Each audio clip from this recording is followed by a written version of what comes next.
Okay, it's another way to cross one.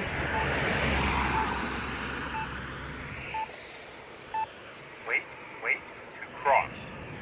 It's a pretty old one. Wait, cross, cross. This one's not really responsive. Wait, cross. Wait to cross. Wait to cross. Wait. Oh, okay. Alright, I'll head to the next one.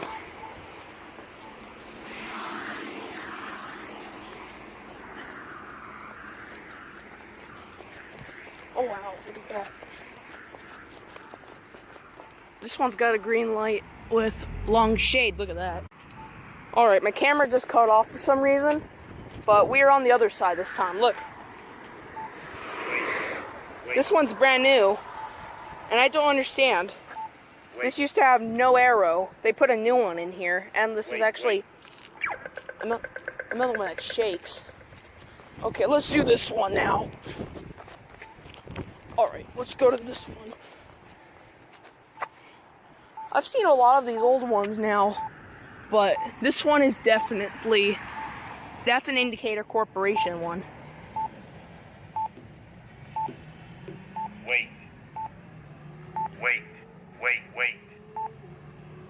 This is definitely not the right. This one's older. Wait to cross. There we go.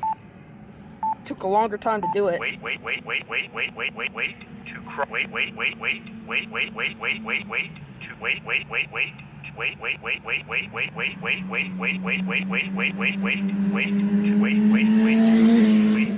cross. What a speeder.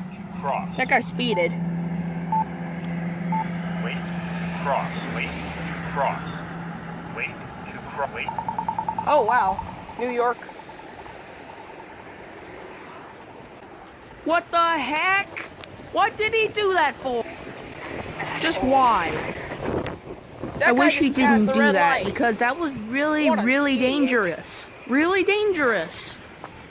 Well, anyways, let's just get to the other button before I get angrier because I can't stand this any longer because drivers are very annoying sometimes. Alright, time to do the other one.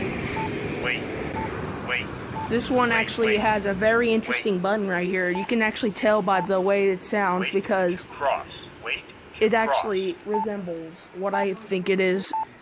It actually sounds like a New York pedestrian button on both of those two right here because I don't even know why, but it's just the way it goes. Oh, there it goes. And that's it.